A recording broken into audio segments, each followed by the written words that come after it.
When it comes to Amazon's Rings of Power series, it's been mistake after mistake. There's a reason that Lord of the Rings fans are downvoting every single trailer that comes out. There's a reason that there's backlash every time the showrunners or the executive producer or the cast members speak. It's because the fans realize that this is nothing like J.R.R. Tolkien's world. It doesn't fit, and they're not respecting the world that he built. But the news that came out today is completely and totally unforgivable from Amazon, because Peter Jackson, the person who did the Lord of the Rings trilogy, and yes, did the Hobbit trilogy too, not quite as fondly looked at as the Lord of the Rings trilogy, but it looks like Peter Jackson was willing to work with them on this, and they ghosted him. Peter Jackson says Amazon asked him to be involved with its mega-budget Lord of the Rings prequel, and then cut off contact.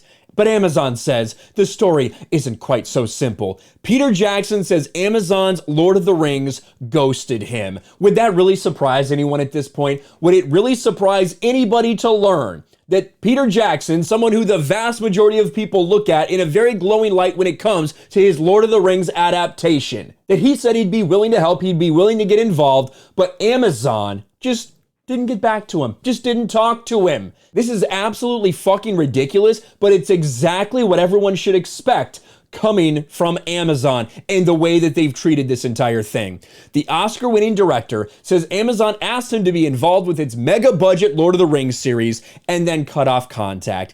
Amazon suggests the story isn't quite so simple. And according to Disbrew, who I'm sure if you're watching this video on Amazon's Lord of the Rings, you've probably seen my friend Disbrew's videos as well. He said on Friday Night Tights that this isn't the first time they've done this. They did almost the exact same thing we're about to describe to Brandon Sanderson for its Wheel of Time series on Amazon, which is a complete and total disaster. Peter Jackson is weighing in on Amazon's Lord of the Rings TV series. The Oscar-winning director of Lord of the Rings and the Hobbit trilogies reveals the studio asked him to be involved with its upcoming mega-budget series, Lord of the Rings, The Rings of Power, and promised to send him scripts, then never contacted him again. They asked me if I wanted to be involved, and I said, that's an impossible question to answer without seeing a script, Jackson recalled to Scott Feinberg. So they said, as soon as we get the first couple scripts, we'll send them to you. And the scripts never showed up. That's the last thing I heard, which is fine. No complaints at all. And then in an upcoming The Business podcast, talking to The Hollywood Reporter, the filmmaker echoes the anecdote, but phrases it slightly different with the same point. About 4 or 5 years ago, they asked if I'd be interested. So I said, have you got the scripts yet? Because I know how hard the scripts were to write for the films, and I didn't know the people writing the scripts. They said, oh no, we haven't got the scripts yet, but as soon as we do, we'll send you the scripts. So I was waiting for the scripts to arrive, and they never did. Back in 2018, he said, I think they're going to send us some scripts to see if we can help them along. All of this. So you have Peter Jackson saying, I'm willing to help, I'm willing to be involved, I'm willing to let you know what I think about this. Amazon says go fuck yourself. This series is going to be a complete and total disaster. How much more do people need to see from Amazon and from the people that are making this to realize that they don't care about sticking true to Tolkien, about doing right by him. All they care about is pushing their ideology, making Middle-earth what they want it to look like. Fuck Tolkien, fuck what he wrote, we're going to do our own thing. So it's no wonder that they had wanted Peter Jackson to have nothing to do with it. Now there are very hardcore Lord of the Rings fans that have a problem with what Peter Jackson did with the movies. Not everything was perfect, to be sure, but when you look at Peter Jackson, how he spoke about Tolkien, how he spoke about everything, it's very clear to the vast majority of people that he wanted to do right by Tolkien, that he didn't want to put himself in there. He wanted to do his best to bring the world of Tolkien to life, not put any additional bullshit in there. That is the opposite of what Amazon wants to do. Jackson emphasized he harbors no hard feelings. I'll be watching it. I'm not the sort of guy who wishes ill will. Filmmaking is hard enough. If somebody makes a good film or TV show, it's something to celebrate. The one thing I'm looking forward to is seeing it from a perfectly neutral viewer. He says Amazon's betting the farm on Tolkien, given its massive $500 million budget for the show's debut season. Amazon has responded.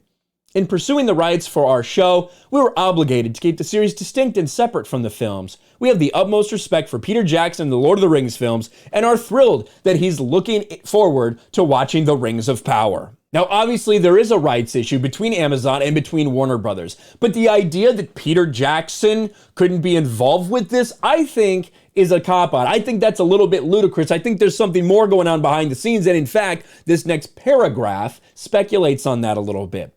Sources close to the project described a complicated and delicate backstory. First, the studio has high regard for Jackson, and the showrunners, Payne and McKay, have privately attempted to make overtures. But as the statement suggests, there were also legal concerns about keeping the films owned by Warner Brothers and TV show separate. There have been executive changes during the time period, with former head of genre programming, with whom one source described as an advocate of luring Jackson, departing the company in 2019, and then they never reached out to him again.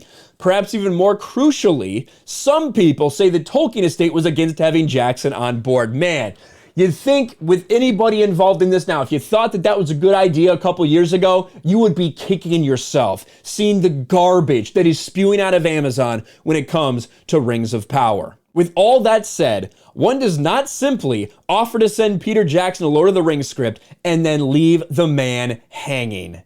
Holy shit. This is a crazy story. I expected more stupid stuff to come out, more actors to open their mouths, showrunners, all that stuff. I did not expect Peter Jackson to come out and say, yeah, you know, I offered to help. We thought we were going to work together, but then they ghosted me. They never contacted me again. This is what we're getting from Amazon. Someone who wants to move as far away from respecting Tolkien as possible. And by not getting back to Peter Jackson, it's almost like inherently that's what they're doing. Let me know your thoughts about this insanity in the comments below. Smash a like button, subscribe to the channel, ring the bell for notifications, share this video out there, and I'll talk to you later. Thanks for watching, everyone. And a huge shout out to my patrons. I appreciate you guys so much. Want to follow me on Twitter or Instagram? Check out the description below. You'll find links to my P.O. box and my Patreon as well. And I'll talk to you guys later.